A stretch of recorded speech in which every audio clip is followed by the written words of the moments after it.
Hey everybody, welcome back to lesson number 3 in a series of lessons on how to play George Lynch's Paris is Burning intro solo. As you just saw, we're embarking on this really creepy trill sliding escapade that I like to call the creeps. And this is how that section is played. We're going to do a lot of this type of stuff here, which is striking the G string, pulling off to the open G string, and then hitting one fret behind the initial fret. And then on the top, you're going to use the pinky an octave higher than where the index finger was to. So we'll walk through a couple of these. The first sequence, which is only played one time, is to pick the 12th fret on the G string, pull off to open, and then you can either up pick the 11th fret or hammer to it. But the important thing is to come back with a picked note on the high E string in this case, on the 14th fret, and slide back and forth between 14 and 15 2 times. So this first molecule looks like this. Notice the timing on that. That first 14th fret note is anticipated. That's the first one. Second one, we're going to do this one 4 times. We're going to just move up 1 fret higher, which means we'll start with the middle finger on the 13th fret of the G string.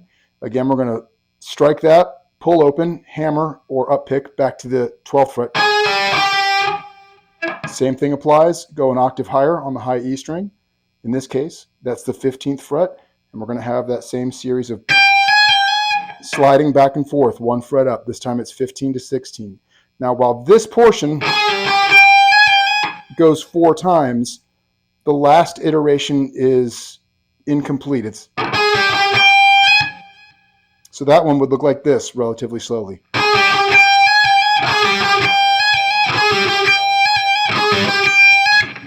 that's it. So we've got 2 so far. They look like this.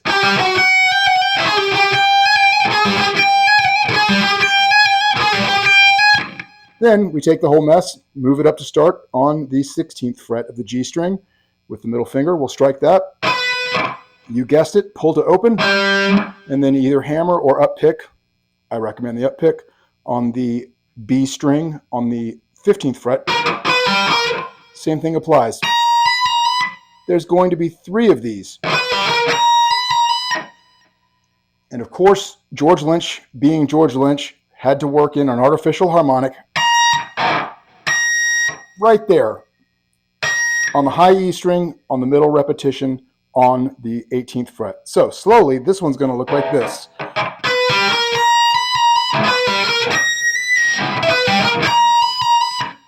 So we'll put that whole thing together slowly.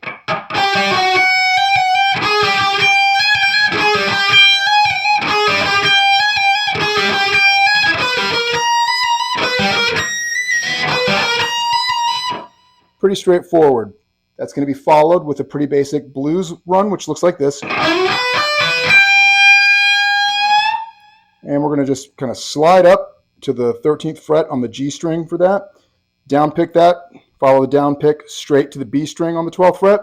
Then we're going to strike the B string on the 15th fret and pull back off to the 12th fret on the B string. You get a nice big blues bend here, a slow 1-step bend on the 15th fret of the high E string. So then we have this little nifty phrase here, which is, and that's actually on the G string, pick 14, pull off to 12. On the D string, pick 14, pull off to open, and then back to the 12th fret on the D string. That's actually quite fast. So let's run that part.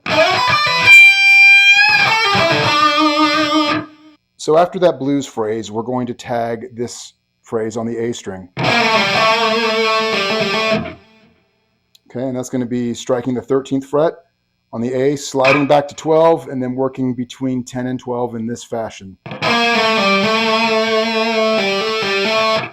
And the second we get that second hammer back to 12, you're going to use that to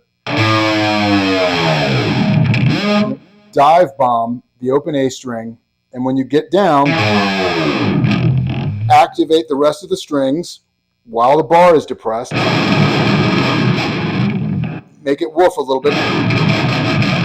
And this is important. While you're doing that, gather the G and B strings at the 10th fret under the same finger, like this.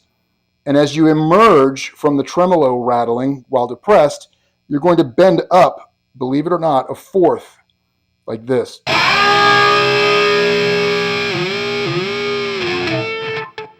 You're going to give it 2 slight depressions with the bar, and as you release that back to this pitch, an A on the 10th fret on the B string, the B and G strings will naturally separate from one another. Watch. Bars down. We go up. We got that huge bend. Watch those strings come apart as I drop them. Just stay on the B string. That's going to allow you to nail this just like it is on the record.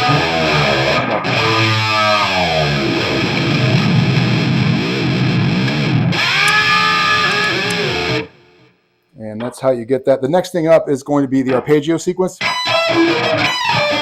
We'll get to that in a minute. So I'm going to put that whole thing together for you at a slow to medium tempo. You saw the fast one at the beginning of the lesson.